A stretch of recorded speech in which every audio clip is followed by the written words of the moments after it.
Hey everyone, and welcome to Phoenix Talks. We're on episode 2-6, which is short for season 2, episode 6, just to be redundant in case you weren't paying attention. I'll apologize ahead of time because my defense mechanism of making comedic remarks may be a little bit high from dealing with some grief earlier this week. So, just as a heads up, never know what's going to come out of my mouth to begin with.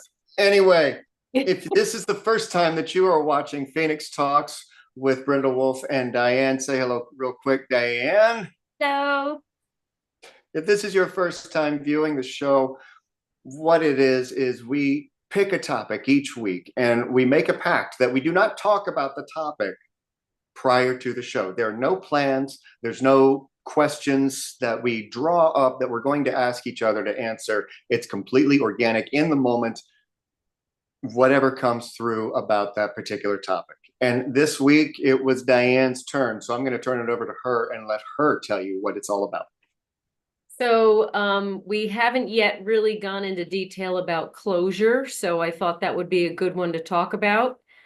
And of course, as spirit would have it, then you lost a friend. So we'll get into that grief topic a little bit later and how not having closure with the loss of a loved one in that way affects us and what we can do about it. But I Absolutely. wanted to start with the folks that we have here present, and there's no closure, whether it be a toxic relationship that was stepped away from with no closure, even somebody who ghosted you, a friend that, any aspect of our relationships where there's no closure, and how do we get ourselves to a state of peace with not having that closure, and how do we give ourselves the closure that we need without including the other person. So this should be a nice beefy topic. And I kind of want to start with the toxic relationship one, because that is a hot topic and that is something that a lot of people struggle with, especially when it comes to abusive relationships. And that abuse can come in any form. It doesn't have to be like in a romantic interest. It could be in a friendship dynamic as well. Right. So we'll start with that one, and then I kind of want to segue into other dynamics, family relationship dynamics, and those lack of closure issues, because that's the other hot topic. So So leaving a toxic relationship and ending that, it's one of those few points where actual closure, don't try and seek. Because in those types of situations where, and it doesn't matter if it's a spouse, a romantic partner, or a friend, if it has become to, or if it's gotten to the point where you just aren't clicking and you got to separate, and I'm being nice when I say you just got to separate, because I'm sure that there's some heat that could come out of that one. You're not going to get it. And if you try and seek it, you're just going to perpetuate the problem that was already there. right. So the reason why folks seek closure in those toxic dynamics is because they never were heard or understood in the relationship. And so it's almost like that little bug that gets you that says, yeah, but we just want to say this one thing and we need to let them have it and we need to just get this off our chests. That dynamic, you can, I'll teach you a different way to do that with yourself. If you want to tell somebody off that you'll never speak to again, do some mirror work. Go scream Yeah. your lungs out at them in the mirror, tell them what, get it all off your chest, write it down, different things for different people. So whatever feels right to you to do, go scream on the mountaintop. I don't care. Whatever works best for you, get it off your chest. You don't have to have the person in front of you. And I think that's the big misconception that leaves you in that I don't have closure limbo, is that you think that you need that person in front of you. That's not really what it's about. It's about you releasing that toxic energy from within you and letting it out. So give yourself the opportunity to speak it from the mountaintop, so to speak, in whatever form that is for you, so that Mhm. you could say what you needed to say that you didn't get to say. The reason why you don't have to have that person in front of you is because if you weren't being heard, understood, validated, acknowledged in that dynamic, you're not gonna be at the end of it. It's ended for a reason. They're no longer in your life for a reason. So don't keep putting energy towards them, because what you're doing is you're giving them exactly what you want, and that is the control that they have over you by invoking these emotions in you that are grand and keeping your energy focused on them. They Yeah. don't care if it's good or bad what you're saying. To them, Yeah. it's I'm still upsetting them. Yay. So Yeah. keep that in mind. Don't add fuel to the fire. Just let it out somewhere else in whatever way you need to for your own release. And while you were saying all of that, I had an image come into my head. I'm sure that many people have seen the angry version of Let It Go from Frozen, where the words are Okay. changed just a little bit. Oh, I didn't see that one. You'll have to Oh my send me goodness, that. you need to look it up because she ran out of frigs. And instead of saying let it go, she's saying I don't give up. So that was the image that actually came to mind while you were talking about going screaming on a mountaintop, because at that, that's probably the best bet that you can have is just let it go, Elsa, because, That's because funny. otherwise it's going to continue validating them that they upset you, that they have hurt you, Right.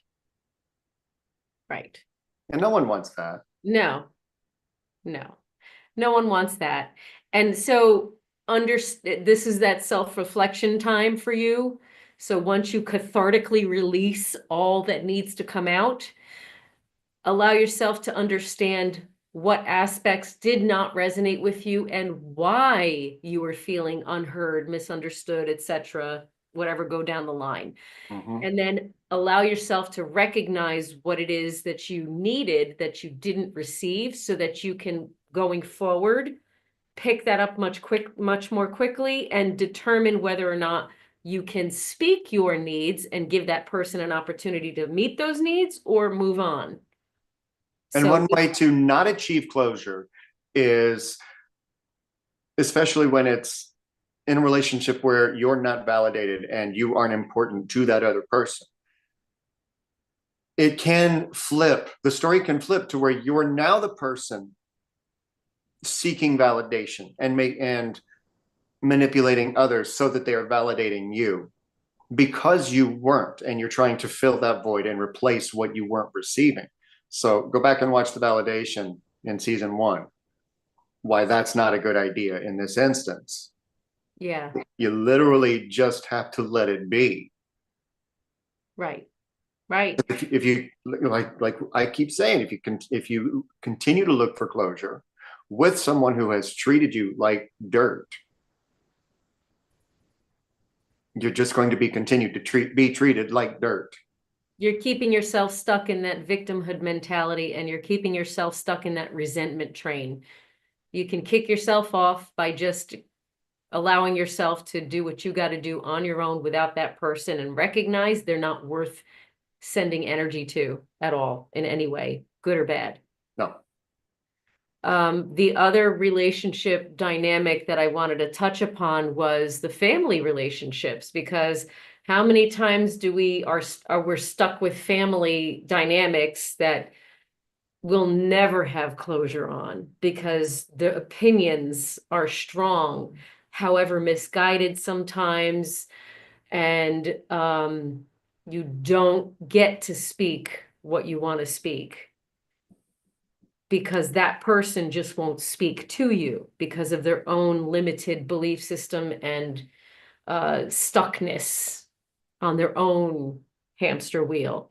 And uh, you not feeling heard is at a little bit of a different level because it's now family. And personal share, my son wasn't talking to me for a while.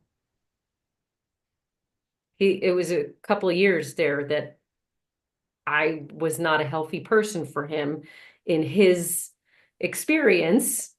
Mhm. And he decided that he wasn't going to communicate with me anymore. I Which could left you not, feeling with no closure. I couldn't do anything about that. All I could do was step back, hold space, and give a lot of understanding to what he was experiencing from me in whatever limitations and survival mode I was in as a young mom.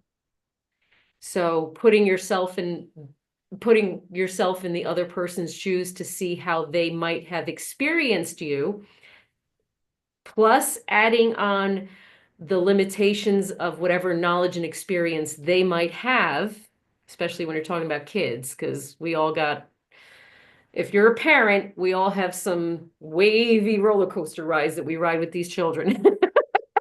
Oh yeah, definitely. I Or mean, if you're an aunt or an uncle who's, your I can nephew and completely niece. relate because I have unfinished closure with previous stepdaughters. That's still there. There is, do they care? Do they not? Do they want me Mhm. around? Do they not? And all of these questions when I allow myself to think about it, when Right, I actually take the time and let those thoughts in. Oh no, I don't want to think about this anymore.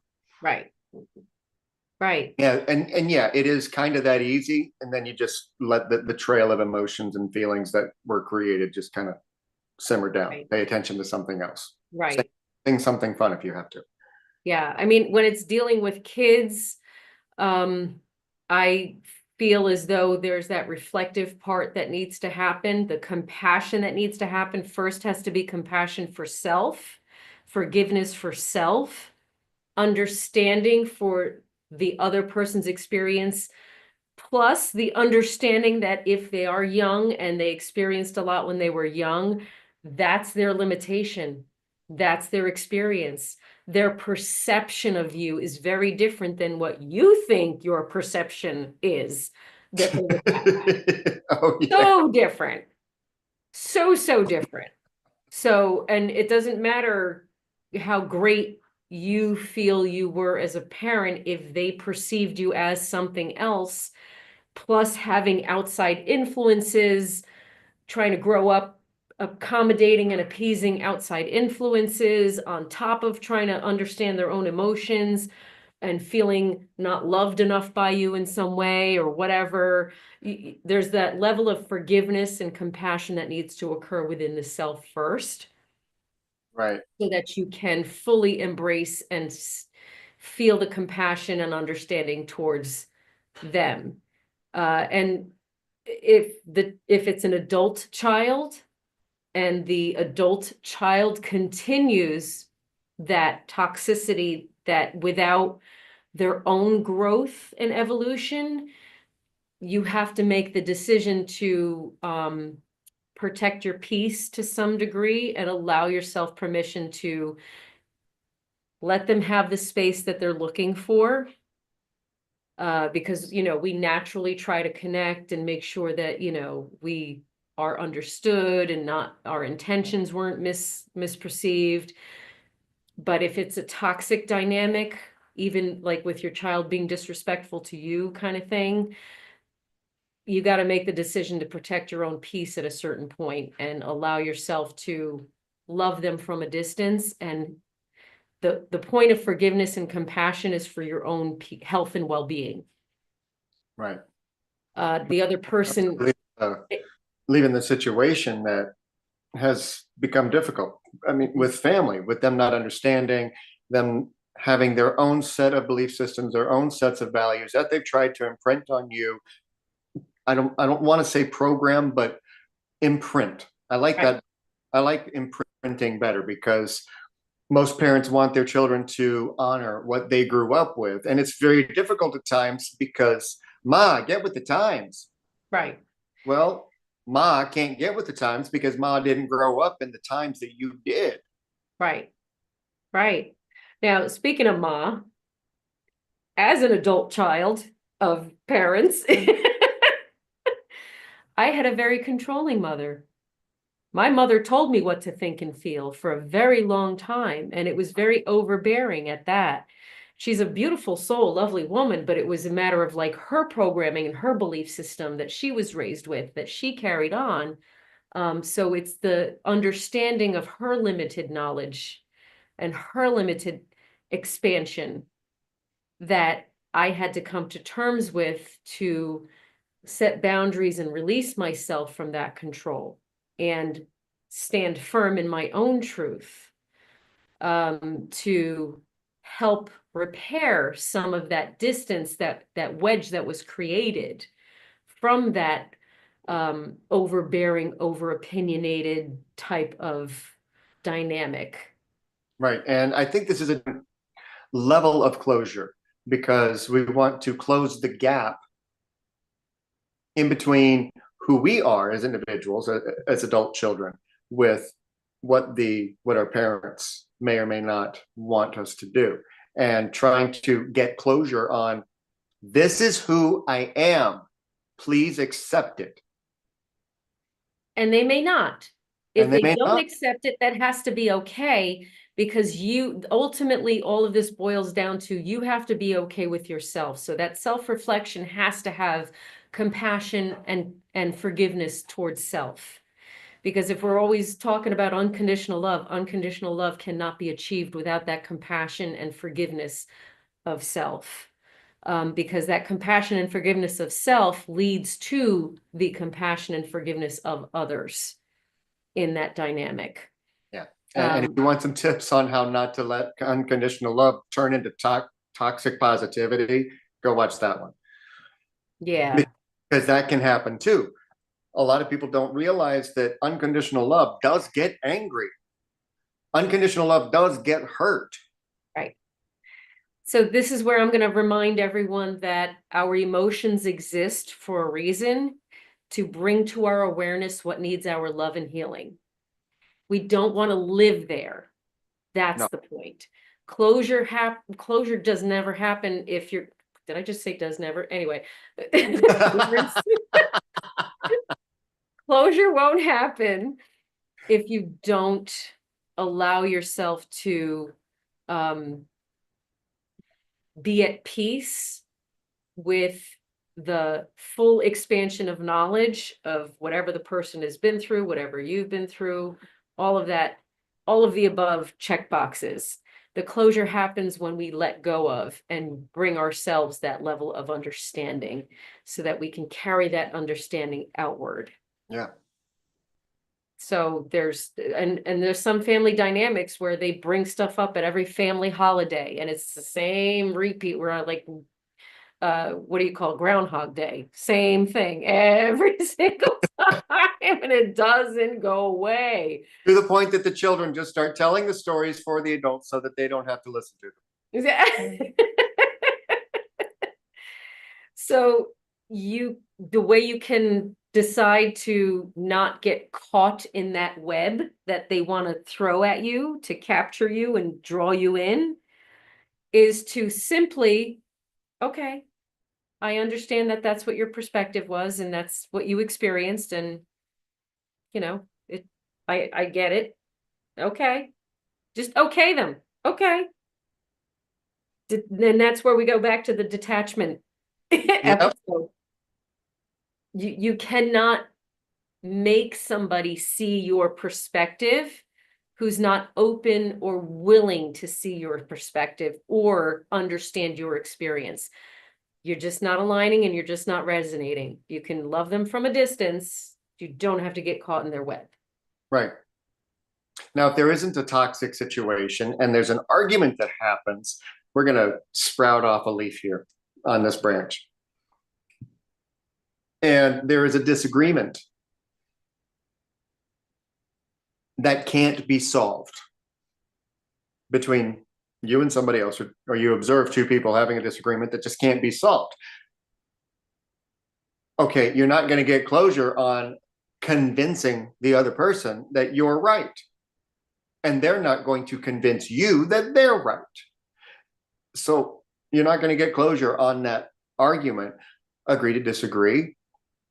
And you can either continue on in the relationship, honoring that you both are two unique individuals and are going to have your own perception, your own values, and they're not always going to meet. You can have closure on that. Right. But if you don't have closure on that aspect of your relationship or friendship with somebody and family, because family, they, as life goes on, different things happen in each family member's life that is going to alter their perception, all change how they view things. Right. Their value systems are going to adjust to what they're experiencing now. Right. Meanwhile, arguing in their head about, well, I should be doing it this way, and now I'm doing it that way, and now I'm all this it. So recognizing that you're not always going to agree is a form of closure. Right. And in the family dynamic, sometimes that revolves around material things. God, Is the argument even worth it? right. Sometimes it just, well, you took my thing and now you lost it and ruined it. And that meant a lot to me, something silly like that. Is that worth your health and well-being? Because ultimately your peace affects your health and well-being. Right. So, I mean, if it's a perspective thing that has nothing to do with material things, again, it's a perspective thing. You cannot force somebody to see things the same way, because even if you're from the same family, you're each having a very individual, unique experience. And to carry over from last week's conversation, because it was inspired by that, what you're just talking about, where it's a family feud going on for generations, and the youngest generation is like, why are we fighting? Oh, well, this happened. What? Right. Right. We've been going back and forth for generations because what? Right. That's stupid.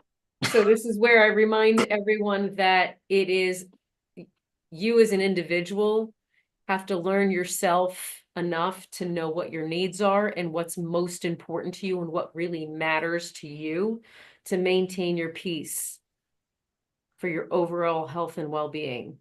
Right. Right. So, and even with your child dynamic is an issue. Your health and well-being is paramount. Their perspective as they grow will evolve with them, perhaps. Sometimes if you're in it for the long game and you love them unconditionally, you'll wait it out and see where they land. The thing that they would need to see from you is a different person, an evolved human, someone who's at a greater level of understanding than you may have been when they were younger. This is all very personal, this discussion. Uh-huh. It, Tag, you're it. okay. It's usually all around me, so tag, you're it. We don't always get the closure that we need in those moments, but it's how we reframe the whole circumstance and situation in our minds that will at least help us take the next step forward in our own process so that we can be okay with not being okay. Yep. And I know sometimes okay, now that this is where we're going to segue into losing a child, because sometimes you lose your child and there's zero closure. God forbid you lose your child to car accident or something sudden like that, or some other kind of sudden event where a light flip switched and you just get ghosted. We have a comment in the chat real quick before we segue. Carrie is with us tonight. Hey, Carrie, and anybody else watching. Interesting, stupid fact. It's not stupid. It's interesting. Right. Her son-in-law is one of the Hatfields of famous feuds.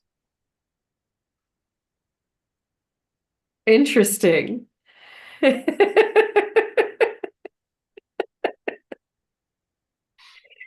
But yes, that dynamic is Oh, very well, real. after all. So, Yeah, but it's a very common dynamic.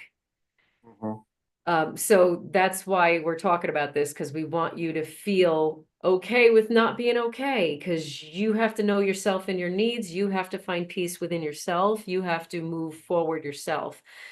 If they're still with us, Right. that's sometimes harder to do than when they're gone, because when they're gone, it's just a different form of grieving, because there's grief on all levels. We've talked about that, I think, last year. Yes. Yeah. Twice. Well, now here's three. Yeah. For What happens when you suddenly lose a child? There's no closure. That was not expected. You no. know, unfortunately, I'm grateful that my children are still with me, but unfortunately, I know a few parents who have lost a child suddenly. Um, and that the way I've had to assist them through the grieving process was more of a focus on doing things in the physical for them that are more representing a way to honor them and their memory, and just taking one day at a time and allowing their nervous system to adjust to this new normal, but allowing the grieving to occur however it looks, whatever it looks like. Uh, at any time, there's no, like, you know how they say in the books, they have the steps. Well, first there's this, then there's that, then there's that. It looks different for everybody. So this is the reminder of it looks different for everybody. Oh, yeah.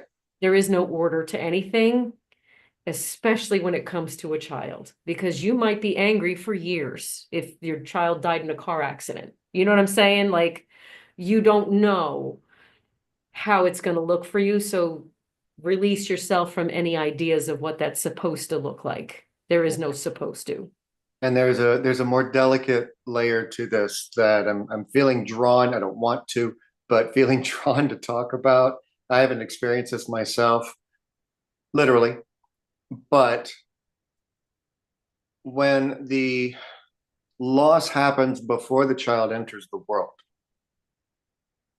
and the hopes and dreams and all of the expectations of what was going to happen once the child came into the world, and we made all of these plans, and all of a sudden, gone. Right. No closure. Never will get it. Right. So what do we say to them? It's similar, where you have to take one day at a time, allow the grieving to occur, however it looks, but also allow yourself to take steps towards moving into a new normal without that happening the way you expected it to or anticipated it to. For whatever reason, it didn't. And so there's that eventual gradual process of acceptance of the new circumstances and allowing yourself to do some honoring kind of things that you can do. Like I've spoken to some folks who have had the baby die at birth, and almost died themselves, but they survived. So now you're dealing with guilt. There's a lot of trees and branches on that topic. Oh, I know. The closure that the closure will look different in those circumstances because it's a different kind of a closure. Everything has a spectrum. Yeah. So there's the grieving closure, and then there's the they're still alive and with us closure. Two completely different topics, different parts of the spectrum. Yes. So with that, it is the take the small steps every day, do something to honor. Like I had one parent who lost the child. She was stillborn. Mhm. Um, and she almost died. She created a foundation to raise some kind of awareness for whatever condition was present that they didn't flag. Right. So no, I'm not saying that that's what you have to do, but I'm saying there's something that will work for you in your very, very personal dynamic Right. that will help you achieve a sense of, okay, I'm doing something about it, which is that closure piece. Right. And it was brought up in the chat about how devastating it can be when other people are telling you or wondering why you're as upset as you are, you being who, if you experience this kind of lack of closure. My response to that, it's not up to them how you feel. It's up to you how you feel. It's up to you how you grieve. It's up to you how you deal with it. It's not up to them to place judgment or shoulds or expectations on your grieving process, Right. on you gaining closure for something tragic that just happened to you. Right. And it's going to look different for every single person on this planet. Yeah, we can write books. Yes, we can figure out the black and white. But you know what? And everyone's timeline is different on how Yes, it looks and how that occurs, and that's something to keep in mind, because the closure is only going to happen when you realize that, okay, what am I doing to help myself be okay with not being okay? right. And it's a different type of new normal that you need to get used to. That is part of the closure piece. Um, And also recognizing that in any type of loss situation where there wasn't any actual closure, there are going to be times that you feel emotional. There are going to be times that you get triggered and it just breaks you for a little bit. That's okay. There's it's nothing wrong with that. absolutely okay. Yep. Yeah. And if you allow yourself the permission to feel what comes up, it moves a lot faster. Right. I mean, I've been shooting on myself all week long. Why aren't you more devastated? Because I allowed the grief process to already start. Right. Because your friend was ill for a while, right? Right. That's the other part that I wanted to talk about. Because when they're ill for a long time, or for whatever, when you know they're sick, there's a little piece of guilt that clings on, like, well, what if I did this, or what if I could have done that, or what if I could have helped in this way, or what if did I do enough? These things come up because there's love there, because you love the person. Right. You had a beautiful connection with that person. And this is true in any particular relationship dynamic, whether it be family, friend, uh, partner, or whatever. And just remember, you can't hate somebody without loving them. Right. The connection is so deep and so pure that that energy is almost like chopped and cut short, because Yep. there's an exchange of energy with a beautiful connection. Then that exchange of energy no longer exists here on Earth, aside from whether or not they're in your physical presence or not, because we have a lot of your friend, I'm going to bring you up. Your friend is an online friend. I Yeah. have a lot of friends on Facebook. I Sure. have friends that I've never met either. Sometimes it's like, how am I this close to a person who I've never seen in person? Right. It's it's not about the physical presence, it's about the energy exchange and that connectedness that you have with the person, because whether they're in your presence or not doesn't really matter. That doesn't put them on a different level of the scale of connectedness and closeness. You're still close to them. Right. So it's hard to have closure when it's that energy is no longer there, and it's learning a new type of normal. So I would suggest saying what you needed to say to the person, had you had the opportunity to, before they left this plane. in whatever form that works for you, mirror work, journaling, scream it from a mountaintop. Again, find what works for you. Yeah. Be cathartically releasing what needs to be said. Allow the energy to flow through you in that way, and allow it to breathe life, uh, in a sense, quote unquote, breathe life into the energy field, because it's still a way of sharing energy, even though they're not physically present with you. That energy connection doesn't go away. It's just not physically on this same plane as you anymore. Yeah. And that, And I just heard something come through. If you don't want to have to avoid closure, don't leave anything open. Mhm. Say what you mean what you say. Say what needs to be said, say what's on your heart. And something that's been itching at me to bring up that was going to help segue into this a little bit better.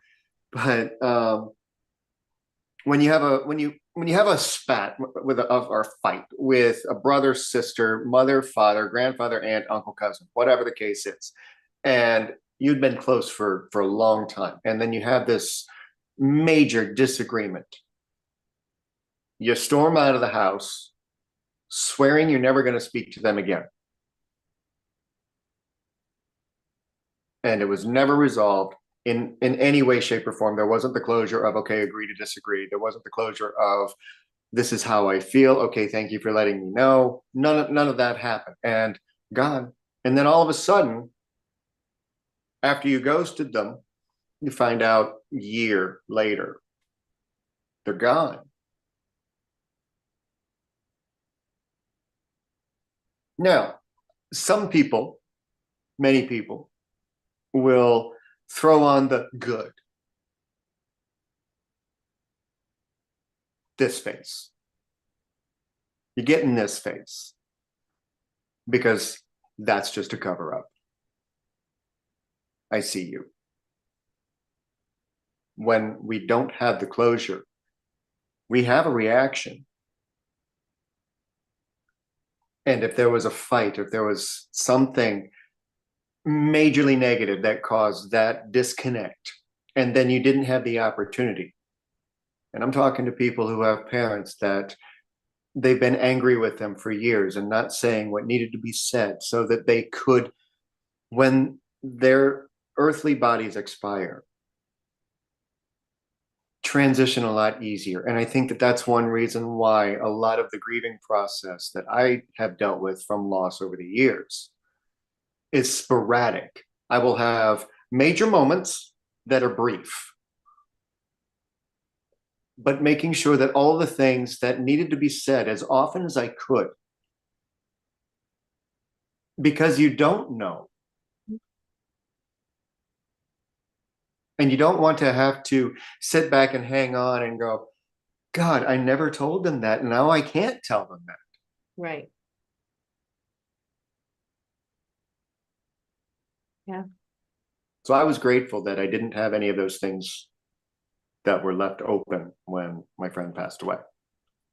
I have made a habit of talking about how I feel, and it sometimes makes the other person uncomfortable because they're not used to that level of raw openness, we'll call it. But I do that for me. Yeah.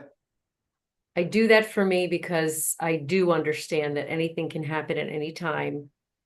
And I want the person to know that they were loved, cared for, appreciated, all of the above. Closure requires honesty. Thank you for saying that. First and foremost with yourself. Yep. Yeah. And it's a getting to know yourself. This whole process is getting to know yourself. What were your needs? What are your needs? What will your needs be going forward? and understanding that you have to do the hard, uncomfortable things to get to a place where you don't need the closure because you already did it. Even with people who are no longer with you, that was sudden. Mhm. It's a little bit of a different type of grieving when you already feel that you let them know what you needed them to know and that they knew that that was true. Yep. This is a And powerful conversation. yeah, and I brought it up on the messengers on Monday. There's a video that I posted yesterday from a Facebook Live that I did, but you can go and review those or watch them if you want. But there is one last thing that I want us to talk about when it comes to closure, because many people who follow both of us do so through social media. A lot of people I sing with on Smule. I know a lot of people on Line app. I know a lot of people on Nextdoor, on Facebook, Instagram. When you make connections virtually, the more people you know, the more people you'll lose. It's a tough thing to hear. It's a tough thing harder to say and admit to and being honest with.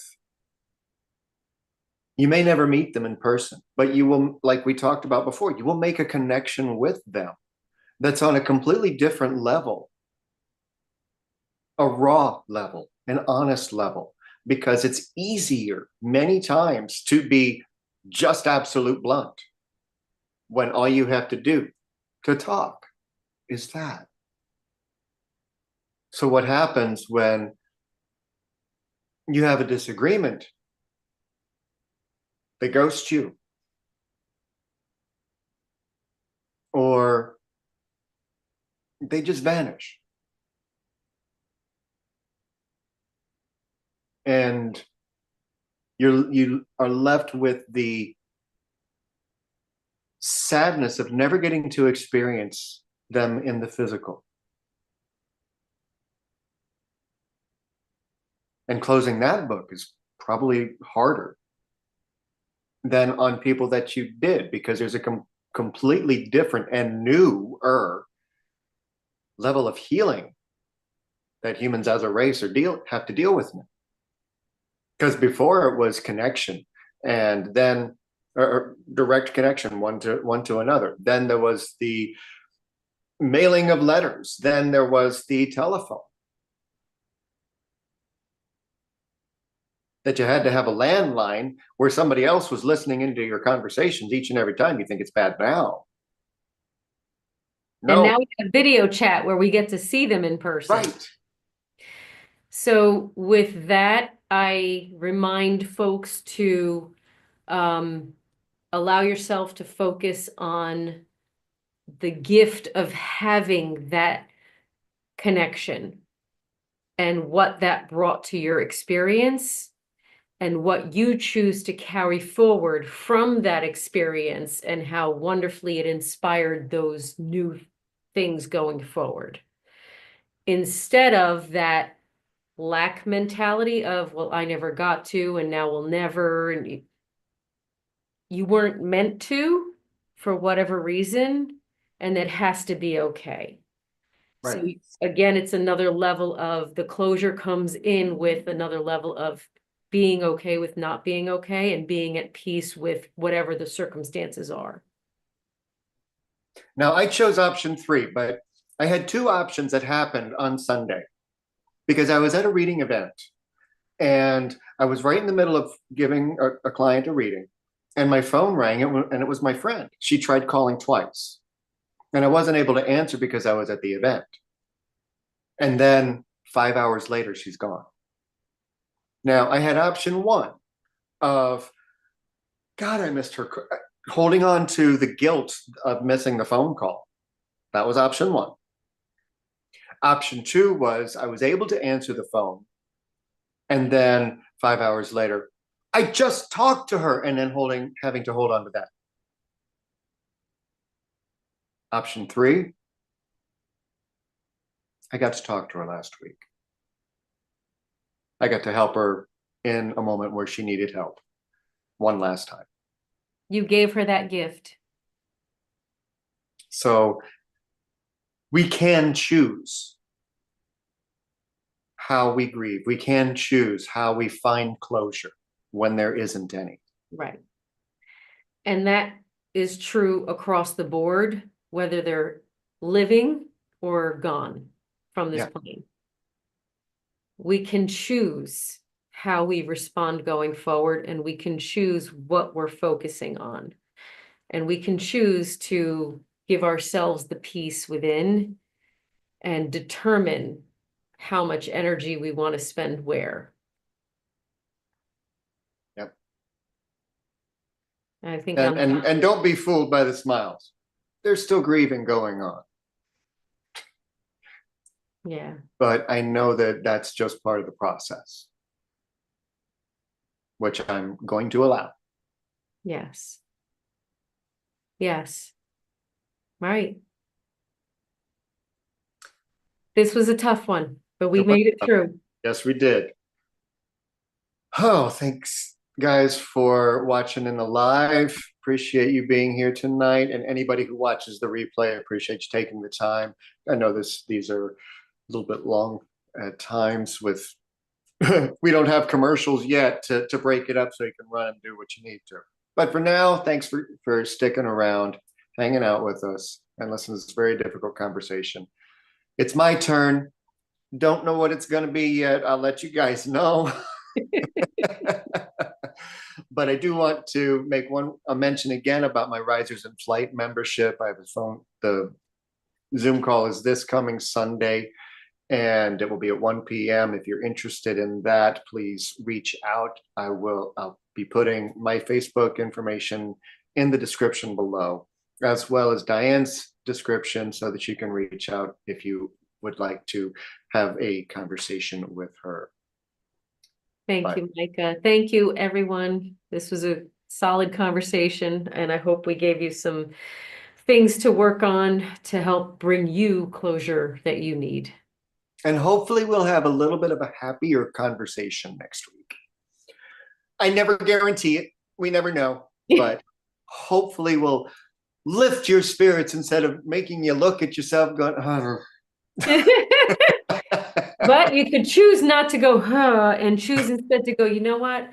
I understand myself now, and I give myself a whole lot of compassion and forgiveness, and I'm going to do something different next time. Yep, you have the choice. So have an amazing week. Have a great rest of your day, and we'll talk to you soon. We love you. Don't forget to love yourselves, and keep going.